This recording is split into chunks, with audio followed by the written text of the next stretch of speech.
Então, bom dia, pessoal. Nós estamos seguindo o nosso estudo. Hoje nós vamos falar sobre as próximas 4 aulas são sobre os autores do Antigo. 2 aulas sobre os autores do Antigo, 2 aulas sobre os autores do Novo Testamento, né? Então, quem escreve o Antigo Testamento, quem escreve o Novo Testamento. Hoje nós vamos ver até Samuel, não até o livro de Samuel, mas até os escritos de Samuel, e aí a gente continua depois, né? Os outros textos na semana que vem. Mas antes de começar a falar sobre quem escreveu, eu separei ali um trechinho para a gente pensar antes, que é pré-história e história. Porque quando a gente vai falar quando a gente pensa em pré-história, o que vem na cabeça da gente? O que vem na sua... Falou em pré-história, que imagem você constrói? Dinossauro, boa. Que mais? O homem nas cavernas, né? Morando nas cavernas. As pinturas rupestres, isso, legal também. Né? Mais ou menos por aí, né? O homem se vestindo de pele, esse tipo de coisa e tal, né? E realmente, né? Isso. Né? Os coletores, e depois começa paulatinamente a agricultura e tal. É por aí mesmo, né? E quando que termina a pré-história e começa a história? Tem um arco divisor ali. Já pararam para pensar nisso? Não pararam para pensar porque vocês já sabem. Vocês viram isso lá no 6º ano, quem fazia história no Brasil viu isso na 6ª série, então 5º ano. No 5º ano do ensino fundamental. O quê? A escrita? Os sumérios? O que separa a pré-história da história? Primeiro que quem vivia na pré-história não sabia que estava na pré-história. Por quê? Porque ninguém sabe que vive no pré-futuro, né? Então a gente não sabe que a gente vive, né? Não tem como, né? Então a pré-história é um nome, uma invenção posterior. Como é medido o tempo antes na pré-história? Se lembram que... Não tem problema. Não tinha muito, né? Eles tinham uma contagem de tempo, tudo, mas é sempre para o futuro, né? Posterior não tem. O nosso calendário é medido como? Vocês lembram? Antes de Cristo, depois de Cristo. Então, será que é o nascimento de Cristo o divisor do que é pré-história e história? Não é, né? É justamente a invenção da escrita. Quando a escrita é inventada, começa a se registrar a história. Portanto, a partir daí a gente tem história. E o que era registrado antes? Através de pinturas, através de... né? É pré-história, né? E quando surge, agora pensando, juntando os 2 conhecimentos, né? Os conhecimentos de história e de teologia, quando surge... Então, vamos considerar... independente da sua visão de criação, tem gente que acha que os 7 dias não foram 7 dias, tem gente que diz que os 7 dias foram efetivamente 7 dias, tem um problema de serem 7 dias, 24 horas literais? Tem. Por quê? O sol surge no 2º dia, como é que se determina o primeiro? E aí? Aí tem gente que diz, é a luz de Deus. Fala, e como é que marcou a primeira noite, então? É que a luz se apagou. Então a luz de Deus se apagou. Então você tem um problema teológico muito mais grave do que 24 horas. Né? Então, dá para pensar, são literais, não são literais? Não sei. Mas também não muda. Como dizia o pessoal, não influi nem contribui. Não importa nesse ponto. Né? Tem personagens bíblicos, vários deles, que são pré-históricos. Eles são de antes da escrita. Então, eles são pré-históricos. Se a escrita é o momento em que começa a existir a história e tudo que existiu antes é pré-história, tem personagem bíblico que é pré-histórico. Mas eu acho que a criação realmente existiu, só tinha Adão e Eva, tal, não sei o quê. Não tem problema, continua sendo pré-histórico. Tem problema. Não foi Adão e nem Eva que inventaram a escrita, então eles são pré-históricos. Foi depois deles, pronto. Né? Não há conflito nenhum quanto a isso. Então, quando nós pensamos em pré-história, nós estamos pensando numa série de personagens bíblicos. Mas são personagens bíblicos que a história deles, agora a história, né, o relato de vida e de tal, o relato deles está salvo. Está memorizado, está guardado. E se não tinha escrita, como é que se guardava isso? Então, é que também na época não tinha Facebook, não tinha Instagram, não tinha YouTube, não tinha outras distrações. O que se fazia no fim do dia? Sentava, comia e contava história. Mas também não tinha muita história para contar. Então, o que você fazia? Você contava, recontava e recontava a mesma história. É por isso que, se você abrir a sua Bíblia e for olhar Gênesis 1, vai falar o que Gênesis 1? Vai falar a criação, certo? E aí ali no comecinho de Gênesis 1 tem a criação do homem, certo? E logo em seguida tem o quê? Não, logo em seguida tem a criação de Adão e Eva. Ou seja, você claramente lendo literalmente, você vê quantas criações do homem? 2. Não é assim? Já repararam que tem? Primeiro é só Deus criou o homem, a sua imagem e semelhança e brum, descansou e pronto. Viu que era muito bom e pronto, descansou. Pronto. E depois vai ter a criação, né? Fez o barro, não sei o quê. Tarará, tarará. Soprou roche, né? Soprou vida em sua narina e tal, se tornou um ser vivente. Esses são os antigos. Por que tem 2 criações? Porque para enrolar, para ganhar tempo. Porque a tradição judaica é assim. Primeiro conta a história de modo bastante resumido, depois conta ela com detalhes, ou reconta com detalhes.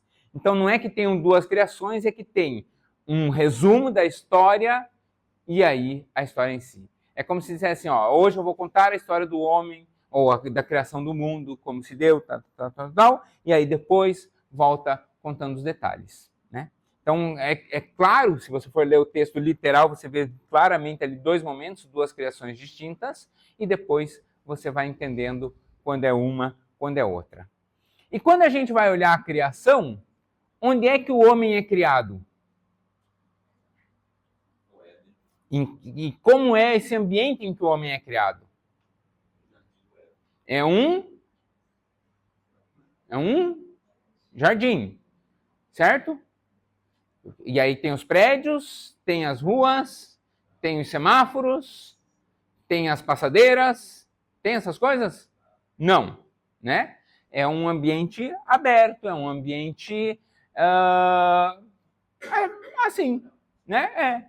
Né? Bucólico, né? É o espaço natural. Ok, criado o primeiro casal, tal, depois eles começam a ter filhos, tudo mais, e começam a ter as primeiras estruturas. Tá ali, ó. Os primeiros agrupamentos humanos, né? Como o Felipe tinha dito, o ser humano no campo, sendo coletor, habitando em tendas, fazendo ferramentas de madeira e fazendo ferramentas de pedra.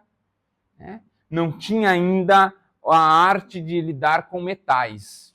Né? Então, basicamente, fazendo ferramentas de pedra, fazendo ferramentas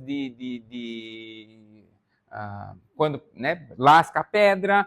Depois eles perceberam que ao invés de lascar a pedra, dava para trabalhar a pedra, então ficava polindo a pedra, como afiando uma pedra. Né? Você olha a pedra no rio, você vê ela afiada, então o ser humano polia a pedra para deixá-la mais afiada. Se você não entendeu, nós estamos falando da fase da idade da pedra polida, da pedra lascada, depois a pedra polida, e por fim vem a idade dos dos metais. História pura, né? A idade dos metais. É no fim da idade dos metais que surge a escrita e, portanto, termina a pré-história, né? Isso tem respaldo bíblico? Será que tem? Tem que ter?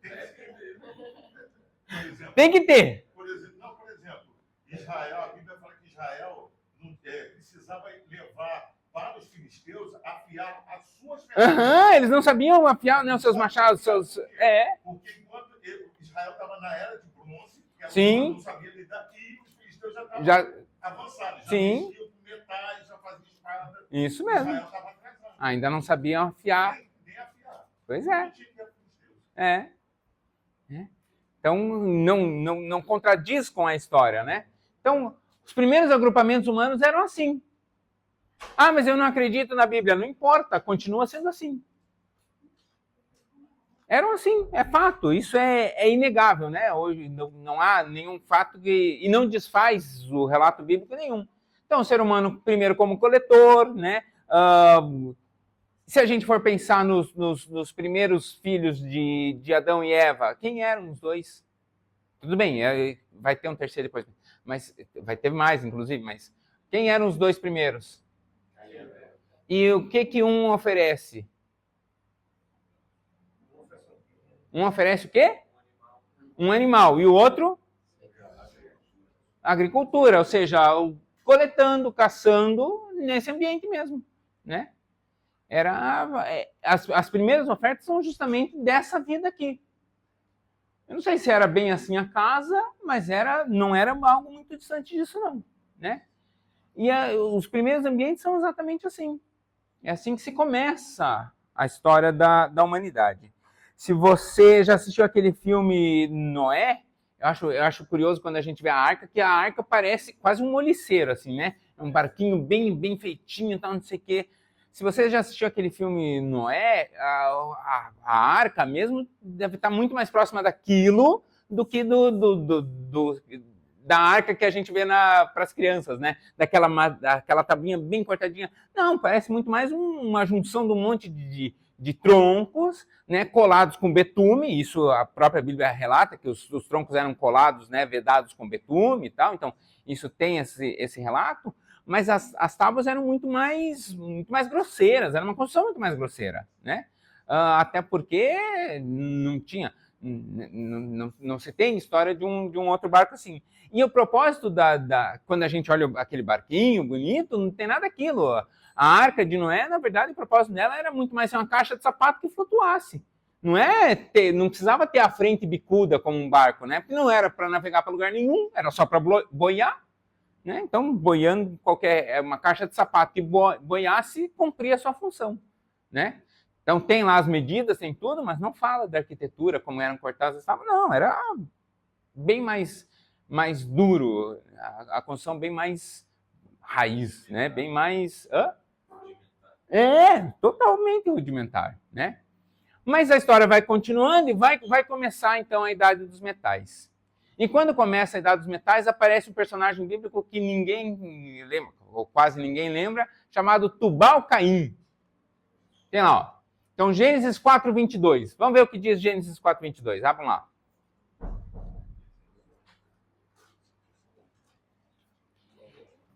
Eu não sou o único, olá, eu não sou o único que o nome dele está errado, tá? Eu já vou explicar por quê.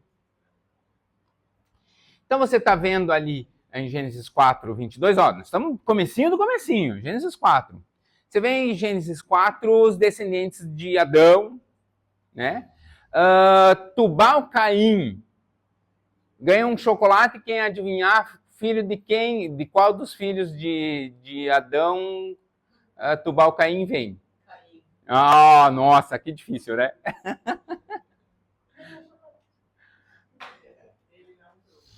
Mas eu não disse que vou entregar hoje, eu disse que ganhou, não disse quando que eu vou entregar. Que diz Gênesis 4:22? Zilá, por sua vez, deu à luz a Tubal-Caim, artífice de todo instrumento cortante, de bronze e de ferro. A irmã de Tubal-Caim foi Naamá. Isso aí. Além de Tubal-Caim, tem outros dois irmãos, que é Jabal e Jubal. Tá? Por que eu acho que o nome dele está errado? Porque Baal vem do verbo hebraico Yabal, que é trazer consigo. E depois que Caim mata seu irmão, Deus aparece e ele tem medo de que Deus faça o que com ele? Que o castigue. E aí Deus fala, Deus castiga, mas não o mata. E ele fala assim, tá, mas se eu ficar livre, todos os homens vão querer me matar, e aí eu vou a vida inteira ser perseguido. Aí Deus faz uma coisa com Caim, para que não mexam com ele. O que Deus faz? Coloca um sinal. Qual é o sinal? Também não sei. Né? Não vou nem estar falando. Não sei qual é o sinal. Mas, e aí Deus fala, inclusive, que não é Caim que vai levar o sinal. Não, ou melhor, não é só Caim que vai levar o sinal, mas quem mais vai levar o sinal? A descendência dele. Por isso que o Baal Caim, na verdade, pode ser aqueles que carregam o sinal de Caim. Então, provavelmente, o nome do rapaz era Tu, com o sinal de Caim. Entendeu? O Já, que é Jabal, que provavelmente devia ser Jabal-Caim, Já com o sinal de Caim. E o Ju com o sinal de Caim. Por isso, Tubal-Caim, Jubal-Caim e Jabal-Caim. Algumas Bíblias vão trazer Jubal, só Jubal. Outras Bíblias vão trazer Jubal-Caim. A tua tem separação Jubal, espaço Caim? Ou tá um nome só? Tem hífen. Alguns têm hífen. Algumas têm espaço. Aí tá um nome só? Pois é, conforme a versão, conforme a tradução, às vezes traz assim. Eu mantive Jubal-Caim, tudo junto, por quê? Porque o livro traz assim. Pronto, só por isso. Esse foi o meu critério. Né? Mas é Caim, então é Tubal-Caim, o primeiro relato, o primeiro registro que a gente tem de alguém que consegue trabalhar os metais. Né? Então agora nós entramos aqui na história, nós entramos aqui na idade dos metais. Né? Ainda pré-história, ainda não tem escrita, ainda pré-história. Mas nós já estamos lá na 5ª ou 6ª geração de Caim, mas nós ainda estamos na pré-história. Legal? Muito bem. Quando termina a história, ou melhor, quando termina a pré-história, nós já falamos, quando termina a pré-história, quando começa a escrita. E como começa a escrita? Bom, ela começa, aliás, isso é uma discussão interessante. Será que a escrita é uma criação ou a escrita é um exercício natural É como matemática. Matemática existe ou é descoberta? Ela é inventada ou ela é descoberta? Então ela já existe e só é descoberta. E a escrita? É natural do ser humano escrever? As pinturas rupestres, né? Talvez o ser humano não consiga automaticamente absorver determinado código, que aí é padronizado, tal, que é a linguagem e tal. Mas a escrita é natural do ser humano escrever? Pois é.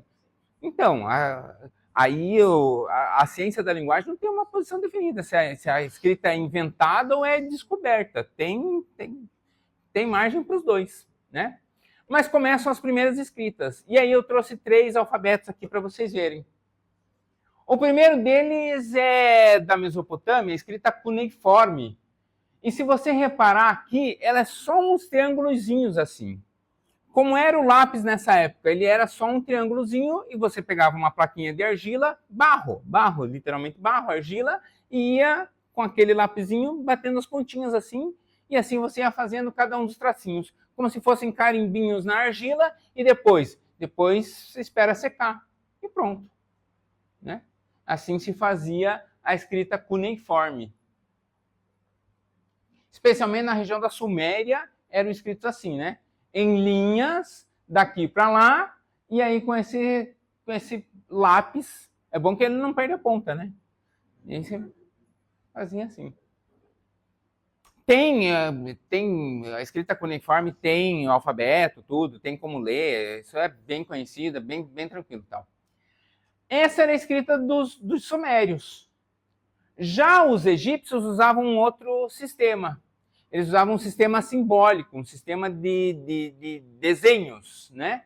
E os desenhos, aqui esse sistema é muito mais próximo do nosso. O mais próximo ainda é lá o terceiro, mas eu não cheguei lá ainda. Esse primeiro é próximo do nosso. Por quê? Porque o nosso sistema não tem correspondência. O nosso sistema, fora as vogais, ele não tem correspondência. As vogais têm correspondência na anatomia humana. Deixa eu fazer uma pergunta simples. Por que a gente escreve M antes de P e B? Você sabe, eu sei que você sabe, você não conte. Por que a gente escreve M antes de P e B?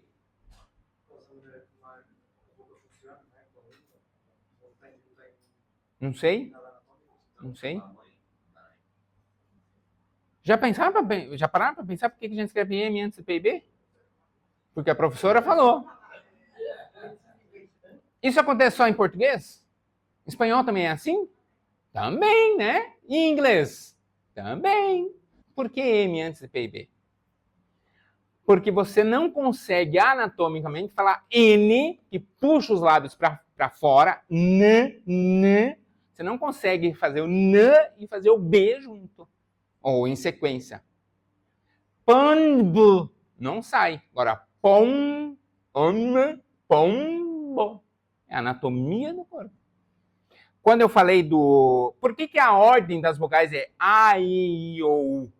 Olha a minha boca. A, I, O, U. É o fechar da boca, vai fechando as vogais. Eu sei que portugueses têm muita dificuldade com vogal. Vocês trocam todas as vogais e comem um monte de vogal. Português... A fala de Portugal mistura... As semivogais em Portugal são bastante aglutinadas. Esse é o termo correto, né? O brasileiro já articula as vogais muito mais, né? É o jeito de falar. Portugal, a maioria dos portugueses não escreve com O, ou não fala com O, fala com U. Portugal, tá? Se você... Hã? Coração, né? Vai ter o O só lá no ão, né? Então tem essa troca, mas foneticamente, a fala de Portugal faz essa troca de vogais. Mas na articulação, a gente tem é como se fosse um funil, assim, né? As vogais a gente vai fazendo assim. Mas a gente não consegue ter uma relação direta entre a palavra e o objeto. Nós chamamos certas coisas pelo nome que a gente inventou e pronto. Né? As coisas são... Uma cadeira se chama cadeira porque alguém disse que seria cadeira e foi a primeira pessoa a dizer que era cadeira. Porque se ela dissesse que a cadeira era a mesa, nós sentaríamos na mesa e comeríamos na cadeira. E pronto. A vida seria igual e pronto. Né? Nós não temos uma relação direta entre o símbolo e o objeto, né? Já a escrita egípcia, ela tem um início de representação nesse sentido. Nem toda palavra necessariamente é uma representação, mas ela usava símbolos para representar. Né? Os sumérios obedeciam linhas, os egípcios faziam como davam na cabeça. Ou faz em coluna, ou faz em linha, ou vai para da direita para a esquerda, ou da esquerda para a direita. Né? Tanto faz. Tá? Conforme é escrito, você vai vendo. E aí, tem um trechinho... Vocês já viram como é que é uma letra egípcia em maiúscula?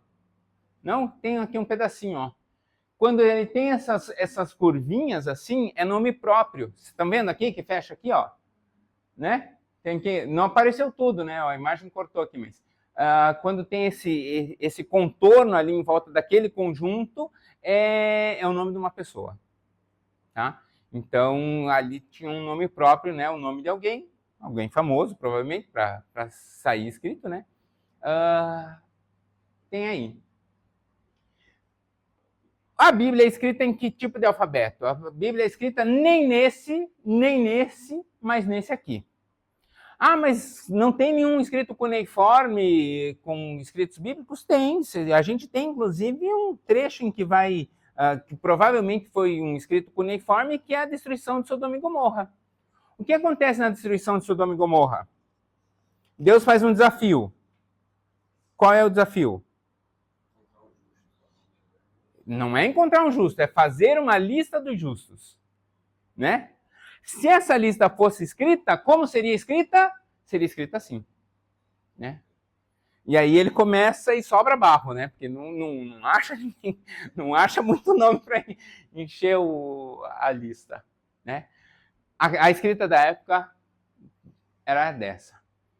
Mas o Antigo Testamento é escrito muito mais próximo disso, que é o hebraico, né? O proto-hebraico vem do alfabeto fenício, que é aquela escrita ali. Dá para ver daí as letrinhas? A imagem talvez ficou escura, mas tá bom. Deu, né? Dá, né? Dá, né? É.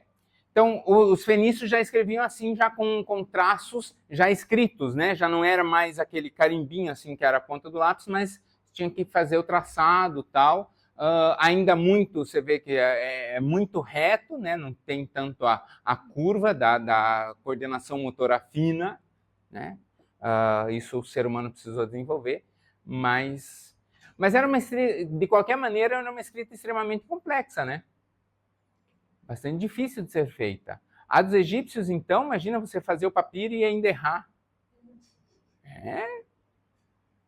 É complicado, e ainda desenhar um por um tal. Então você escreve devagar, com muita atenção. Poucos sabiam escrever, poucos sabiam ler. Tinha gente que sabia, não é raro isso, tinha gente que sabia escrever, mas não sabia ler. Por quê? Porque ele sabe olhar um desenho e ele sabe copiar o desenho. E pronto. Ah, mas como é que lê isso? Não sei, só sei que eu sou pago para olhar essa garça e desenhar a garça. Olhar uma coruja, desenhar uma coruja. Olhar uma cobra, desenhar uma cobra. Né? Diga. Parabéns, que o irmão está caminhando aí. E eu quero ver onde o irmão vai chegar num ponto aqui, porque esse é um problema muito complicado. Porque quando a pessoa lê a Bíblia, ela pensa que aqueles personagens já estão falando hebraico. Ah, sim, não. Por exemplo, na época de Moisés, nem o proto-hebraico nem tinha. Sim. Que é que a língua de Israel é a língua de Canaã. Sim. Esse proto-hebraico, ele vai surgir só no século XV ou XVIII, antes de Cristo. Ou seja, na época de Moisés, quando recebeu a tábua das leis, nem o hebraico não existia. Era provavelmente escrito assim. Ou provavelmente isso. Né? Escreveu os 10 mandamentos. Escreveu em que língua? Sim. Porque Moisés falava egípcio. Sim. O povo estava no Egito. Sim. Ele vinha da terra de Canaã. Sim. Não tinha o hebraico aí. Então, eu deixando irmão. Não, mas é. Que é complexo esse assunto. Quando que foi escrito isso? Não, mas eu não ia tratar disso hoje, não. Não. Vou me reservar. Não. Mas é justamente assim que vai se formando o alfabeto, né? Mas a história, o ponto é que as histórias não se perdem em função disso, por quê? Porque já tinha a tradição oral. E a tradição oral se mantém. Se mantém como? Naquele sistema que eu falei. Conta, reconta, conta de novo, e conta de novo, e conta de novo, e conta de novo. E no mesmo sistema, eu vou contar uma prévia, conta a história resumida, e depois conta em detalhe. Conta a história resumida e depois reconta a mesma história em detalhes. Né? E aí, quando nós estamos falando, então, e aí a gente chega aqui num ponto importante, que é o seguinte. Quando nós estamos, então, pensando nessa criação escrita, já falei que tem personagem bíblico que surgiu antes da invenção da escrita. Então, a história dele é mantida até que chega um personagem bíblico que começa a escrever a história. Que é quem? Moisés. Mas tem história bíblica antes de Moisés? Tem história bíblica antes de Moisés, né? Mas começa com a história de Moisés. Se a Bíblia é inspirada, se os autores são inspirados, significa que eles têm o dom profético e, portanto, há uma linhagem profética dos autores, mesmo os que não sabiam escrever, né? E aí, como é que você vai saber se aquele escritor está sendo fiel e tal? Deuteronômio 18, 15 até o 22, se não me engano, vai ter qual é o teste para saber se um profeta é profeta mesmo. Eu acho que vocês já sabem qual é o teste. Mas, vamos lá. O que diz Gênesis 18, 15, 16 e seguintes? Gênesis não, perdão, 18. Deuteronômio 18. Por favor.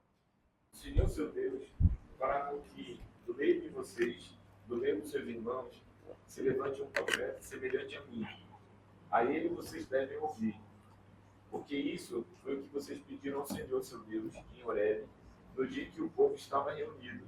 Vocês disseram, não nos faça ouvir de novo a voz do Senhor, nosso Deus, nem ver este grande fogo, para que não morramos. Então o Senhor me disse, eles estão corretos naquilo que disseram. Farei com que se levante no meio dos seus irmãos um profeta semelhante a você, em cuja boca porei as minhas palavras, e ele nos falará de tudo que eu ordenar. Segura aí. Então, olha só. Levantarei um profeta e colocarei a minha palavra na sua boca, certo? Isso significa que, quando o profeta fala, quando tem uma fala profética, ele está falando a voz de Deus. Ok. Agora, tudo que se falou em nome de Deus significa que é Deus falando? Como é que você vai fazer o teste para saber se é ou não? Aí ele continua dizendo. Como é que eu vou ter certeza de que isso é Deus falando? De todo aquele que não ouvir as minhas palavras, que ele falar em meu nome, disso lhe pedirei contas. Porém, o profeta que tiver a presunção de falar alguma palavra em meu nome, algo que eu não mandei que falasse, Aí é o teste. ou que falar em nome de outros deuses, esse profeta deve ser morto. Se vocês pensarem, como conheceremos a palavra que o Senhor não falou, saibam que quando esse profeta falar em nome do Senhor, e a palavra dele não se cumprir, nem acontecer o que ele profetizou, esta é uma palavra que o Senhor não falou. Tal profeta falou isso com presunção. Não tenham medo dele. Então pronto. Qual é o critério do teste do profeta? Então, é que ele fala e se cumpre. Né? É o tempo. Falou, aconteceu, é isso. Falou, aconteceu, Shazam. É a voz de Deus. Falou, não aconteceu, não é Deus falando. Né? Acontece, né? Ficou famoso no Brasil um que profetizou para um casal que eles iam ser grandiosos, iam tomar nações, iam pregar sobre nações e tal. Deu 6, 8 meses, o cara tinha morrido e a suspeita de mandante do assassinato era a mulher. Acabou o ministério dos dois. Feio, né? Porque o ministério do terceiro também devia ter acabado, né? Ficou falando besteira. Tava lá, mas no Congresso é bonito, né? Eu vejo vocês sobre nações. Bonito. Tá legal. Né? A gente tem, então, duas divisões. Eu separei em 2 trechos, e aí continua, tá? Mas a aula de hoje vai parar por ali. Eu separei, então, em 2 trechos. O primeiro trecho das primeiras profecias com relação à escrita, eles são da criação até o regresso à Terra. Por que eu coloquei só o regresso à Terra? Não é que nós estávamos em outro planeta, tá? Veja lá Josué 1:2. Parece, né? Pois é, mas Josué 1:2 vai dizer o porquê que eu usei essa expressão. O que diz Josué 1:2? Meu servo Moisés está morto. Prepara-te agora, atravessa este Jordão, tu e todo este povo, para a terra que estou dando aos... Pronto, né? Então, no tempo de Moisés, ou sobre os livros de Moisés, quando eles falam de a terra, eles estão falando da terra que Deus deu, né? A terra que Deus separou e tal, mas eles usam... Eu até pensei em usar a expressão terra santa, ou terra de... Não, eles usam a expressão a terra, tá? E aí, por isso que eu quis manter a terra. Diga. No caso da terra que ele está pisando. E aí essa expressão a terra, então, é usada essa expressão, né, nesse tempo da escrita, até os fins da escrita de Moisés, né? E aí a gente coloca Josué dentro das escritas de Moisés, vocês já vão entender por quê. Mas a expressão a terra se referia à terra que Deus separou, né? Então Moisés Veja, Moisés tinha diferenciais. Ele tinha o conhecimento de administração, ele tinha um conhecimento militar, ele tinha conhecimento de organização do Estado, ele tinha conhecimento de escrita, né? Ele tinha algum conhecimento também da tradição dos judeus, porque ele é criado por judeus, né? Embora filho da irmã do faraó, ele é... Se você não lembra, Moisés era filho da irmã do faraó, tá? Adotado, mas era, né? É criado pela própria mãe, mas que na verdade não é a mãe, é a ama de criação, né? Então ele tinha uma formação intelectual distinta, né? E aí ele começa então a estruturar o Estado justamente por isso. Por quê? Porque não é que Deus usou esse conhecimento dele para isso. E aí é muito mais fácil até, né, bem que é um caminho já planejado por Deus, mas é mais fácil Deus levantar alguém que já sabe que é um juiz e dizer assim, separe, você não vai ter que julgar tudo, você está julgando todas as causas, separe entre homens distintos, alguns para serem juízes. Pronto. Disse que é para ser juiz, ele já sabe o que é ser juiz, né? Pega alguém que não saberia o que é, separa eles para ser juiz, tá? E o que é juiz, né? Separa eles para serem meirinhos. O que é um meirinho? Você sabe o que é um meirinho? É o auxiliar do juiz no tribunal. É o meirinho, né? Mas e quem não sabia o que era um meirinho? Como é que foi? Né? Ninguém tem a obrigação de saber o que é um meirinho, tá? Mas entende que esse conhecimento que Moisés tinha em função do Egito é usado, né, para ele estruturar o Estado, muito mais fácil, né? Então ele compreende muito mais, né? Vamos ver o que diz Números 12, 8 sobre Moisés.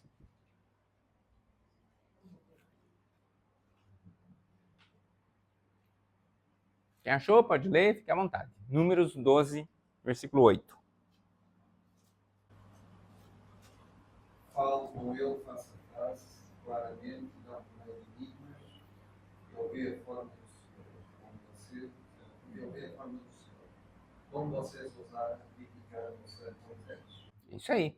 Então, esse versículo vai dizer que Moisés falava claramente, face a face com Deus, falava diretamente com Deus, e aí vem um ponto interessante, não por enigmas, né? Por quê? Porque quando a gente vai olhar, por exemplo, a filosofia grega, as ninfas, as profecias das ninfas, elas eram feitas por enigmas, né? Elas diziam assim, luz. Então, o grego ia consultar as ninfas, elas soltavam luz. Vou para a guerra, vou vencer? Luz. Isso significa que você vai vencer? Não sei, aí eu interprete. É luz. Aí o cara ia para a guerra, perdia e era queimado na fogueira. Tá aí a sua luz.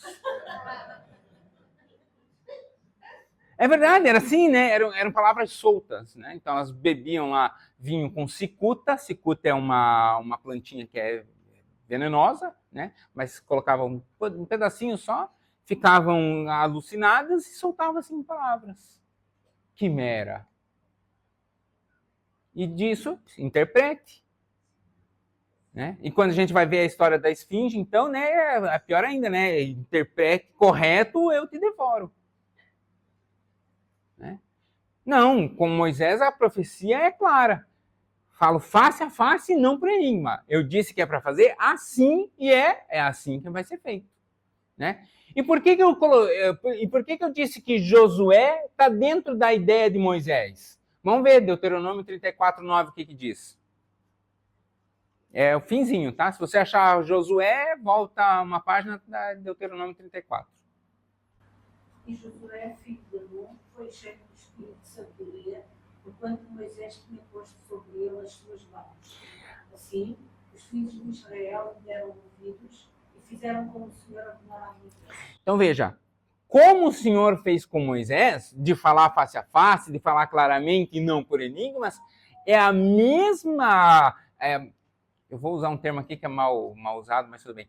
É a mesma unção profética, é o mesmo tipo de profecia que Deus colocou sobre Moisés, ele estende sobre Josué.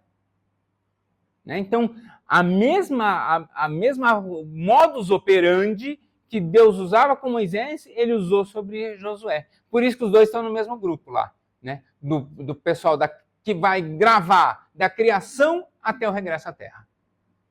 E como termina o livro de Josué? Como que termina o livro de Josué? Gente, está escrito aqui, ó, o regresso à terra. Está escrito ali. Termina com o regresso à terra. É assim que se termina. Né? Então, quem escreve os primeiros 5 livros da Bíblia? Moisés. Aí você tem aquele bobão que vai falar assim, mas como é que Moisés escreveu se no fim do 5º tem a morte dele? Sim, amado, ele escreveu 98% do livro e daí o finalzinho alguém completou ali. Só isso. Mas quem completou? Por que não inventou? Não inventou porque a gente acabou de ler que a mesma profecia se manteve. Pronto. Não tem mistério, né? E aí tem o segundo grupo. Tem o segundo grupo também. Então, fechamos os 6 primeiros livros da Bíblia, certo? Quem é o autor deles. E agora nós vamos para o segundo grupo, que eu separei em 2 pontinhos, né, separados. Que é Juízes e Ruth, e depois Crônicas, Reis e Crônicas. Aí, Juízes... Quantos juízes tem? Quantos livros de Juízes tem? E quantos livros de Ruth tem? E quantos livros de Reis tem? E quantos livros de Crônicas tem? Então, 4, 6, 7 livros, certo? Hã? Não. Quantos livros tem na nossa Bíblia? Na nossa Bíblia. Vamos lá. Ruth e Juízes são 2 livros. Então, vamos lá. 2, peraí. Juízes. Ruth, 2. Contando. Reis, 3 e 4, 5 e 6. Isso. 6, certo? Certo, não, são 8. Por quê? Porque ali no meio tem os livros de Samuel. Tá, ok. Então, esses 8 livros são escritos sobre uma outra visão profética, que é a visão profética de um autor só, que é Samuel. Originalmente, Ruth e Juízes era um livro só. Tá? E eu já dei a dica de quem é o próximo autor, né? E quem é o próximo conjunto profético é de alguém. Quem será o próximo autor? Mas esse nós vamos ver na semana que vem. Né? Então, quando a gente vai olhar Juízes, Ruth, os livros de Samuel, os livros de Reis e os livros de Crônicas, todos eles são escritos sobre a visão profética de Samuel. Né? Mas isso significa que só Samuel era profeta nesse tempo? Não é isso. Né? A gente tem outros profetas, mas os outros profetas são citados ali, inclusive. Um exemplo famoso disso é Davi. Davi, quando tem o seu enrosco lá com Batseba, vem um profeta e faz aquela pegadinha com ele, né? Fala, olha, tinha um homem que tinha uma ovelha, tal, não sei o quê, tal. Que profeta é esse? É Samuel, certo? Não, é quem? Natã, o profeta Natã. Mas quem escreveu essa história? Aí sim foi Samuel, né? Mas veja, Samuel foi honesto o suficiente em dizer, olha, o profeta que fez isso não fui eu. Né? O profeta desse tempo é outro, desse é Natã. Mas aqui eu estou falando assim, de estilo literário, não é estilo literário, mas estilo de escrita é todo ele de Samuel, certo? Mesmo Crônicas? Hã? Mesmo Crônicas, você tem o mesmo estilo. Não. Estou falando do... Isso, de visão profética. Exatamente, da visão profética de Samuel, né? E aí eu queria, faltam 10 minutos, eu queria terminar com um exercício interessante, que é, pulando um pouquinho, indo para o livro de Jó. Quem será que é o autor de Jó? Quem é o autor de Jó?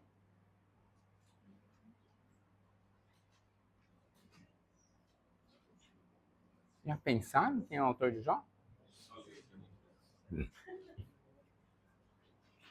Se for uma Bíblia... Não. Se for uma Bíblia que levou em conta a Septuaginta, vai ter um. Se for uma Bíblia que levou em conta a tradição rabínica, vai ser outro. Vamos descobrir como é que se pensa. Eu trouxe a tradição rabínica, tá? Que é a visão mais antiga. Onde morava Jó? Uz. Onde fica Uz? Ah, não sei, eu só ouvi falar do Estreito de Hormuz. Será que Hormuz, esse Uz do finalzinho é? Ó. Se você não sabe, Estreito de Hormuz é aqui, ó. Pum, essa pontinha aqui, ó. O Irã botou um canhão aqui, umas minas aqui e o barco não passa ali. Então, é hoje isso, tá? Aqui, ó, bem aqui, ó. Pum, é esse chifrinho aqui é o Estreito de Hormuz. Lá, você está pagando mais na gasolina, você está pagando mais no diesel por causa disso daqui, ó. Desse pedacinho aqui. Eles botaram um canhão ali, encheram de mina aqui, e o barco que vem aqui pega o petróleo, precisa sair daqui. Aqui, se você olhar nos... Não é Fly Simulator, mas tem aqueles tipo Fly Simulator, que você vê os aviãozinhos, tem um para navio também. Se você olhar, aqui tá cheio de navio, aqui assim tá cheio de navio, e aqui passa um ou outro. É o Estreito de Hormuz. Qualquer jornal a gente vê direto falando do Estreito de Hormuz. É aqui. E aqui, mais ou menos, essa é a região de Edom, é a região de Uz, tá? Não é exatamente ali, né? A gente não sabe exatamente onde é a cidade de Uz, mas é aqui assim, tá? Jó morava por aqui. Eu coloquei grande primeiro para aparecer bem, segundo porque disse que ele tinha muitas terras, então valorizei. Ah, mas na conservatória não tem o tamanho da terra, não sei nem se era redondinha, tá? Eu pus assim, pronto, né? Mas Uz é nessa região aqui, ó. Então aqui a gente vê, ó, vocês estão vendo aqui um verdinho aqui? Esse daqui é o Rio Nilo, ó, esse verde aqui são as plantas mesmo das inundações do Nilo, né? Aqui é o delta do Nilo, aqui a grande, 40 anos de caminhada foi isso daqui, ó, pum, essa voltinha aqui, ó. Isso daqui levou 40 anos para fazerem, né? Tudo bem que eles atravessaram, talvez, provavelmente desceram aqui, passaram aqui assim e tal, mas é isso daqui. Aqui já é Israel, Ilha de Chipre, aqui a Grécia, tranquilo, né? Agora, Jó vivia por aqui. Então, Jó vivia em Uz. Ok. Está lá em Gênesis. Está lá em Jó 1:1. Ok? Próxima pergunta. Olha que legal esse quadro. Está aqui Jó. Está aqui a bênção da vida dele, que é a mulher dele. E os 3 amigos. Quadro de William Blake, 1820. Bonitinho, né? Tá aqui Jó. Musculoso ele, ó, malhando. Jó. Sem vergonha. Quando que Jó nasceu? Se você olhar o livro inteiro, vai dizer o ano que ele nasceu, certo? Não. Tem que olhar no cartão do cidadão dele, certo? Também não. Quando que Jó nasce? Quando que Jó nasceu? Jó deve ter nascido no tempo de Davi, né? Está ali no meio dos escritos de Davi, de Salomão. Certo? Diga não. Não. Como é que a gente sabe que Jó não nasceu nesse tempo? Vamos lá.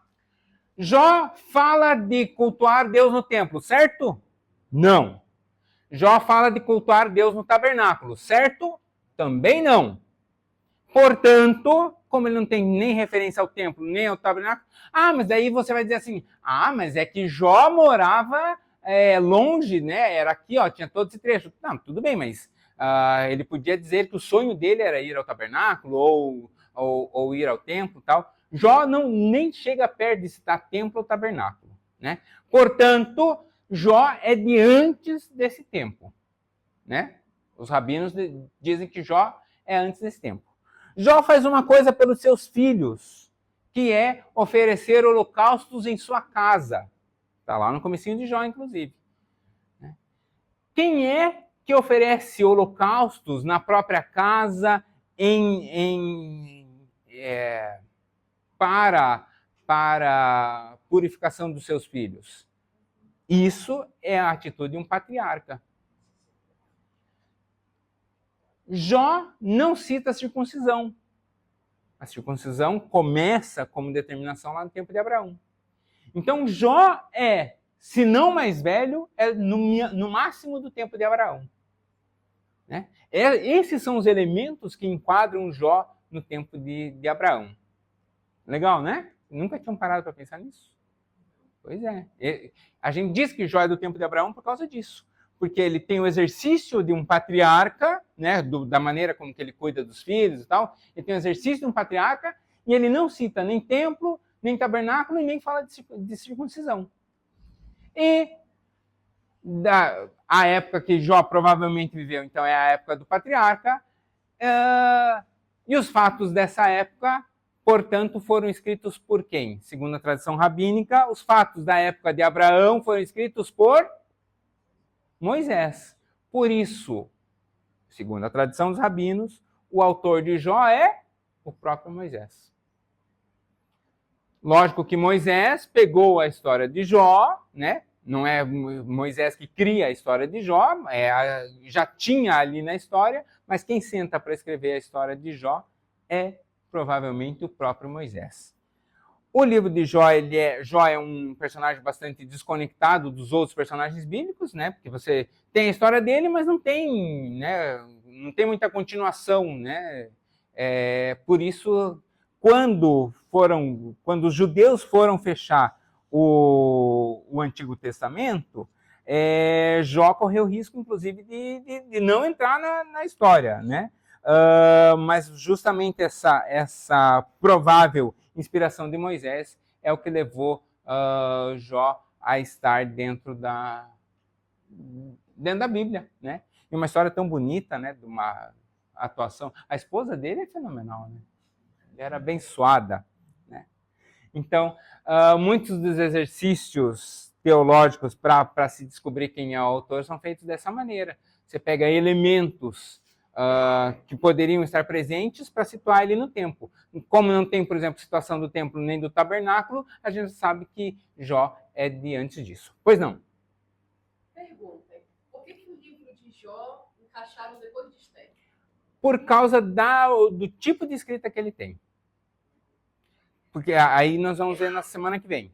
Né? Porque daí a gente tem a lei, aí a gente tem os profetas, aí a gente tem ele é um texto poético, né? Então ele vai estar lá junto com os poéticos, por causa disso. Né? A organização dos livros não é cronológica. Mas isso só na semana que vem, porque agora nós vamos para o café. Diga. Mas ele originalmente era escrito em forma de poema mesmo? Ele como era a história. É porque assim, a tradição oral, a história é mais fácil de ser guardada quando é uma cançãozinha, um poema é mais fácil de ser guardado, né? Então, acaba sendo por isso. Porque as outras histórias, se você pensar assim, mas por que a história de Abraão, por exemplo, não é poética? Mas é que ela é conectada, né? E a de Jó, ela se fecha nela mesma. Então, as outras é conectadas. Que fim levou os filhos de Abraão? A gente tem história, tá reservado. Os filhos, tá. Que fim levaram os filhos de Caim? A gente tem, né? Falei hoje ainda sobre o Baal-Caim, né? E aí você viu lá, Jabal, Jubal. Jubal é nome bom, né? Quem estiver grávida, quiser pôr o nome... não, é menina, não dá, né? Tem uma menina também, filha de Caim, da irmã do Tubal-Caim, tem uma irmã. Hã? Naamá, né? Acho que é alguma coisa assim. Tem... Hã? É mesmo. Tá ali junto, né? Do Tubal-Caim, né? Mas então, essas histórias são conectadas, né? A gente consegue puxar. E Jó não, Jó é bastante isolado. E aí ele é um texto poético. Fechamos?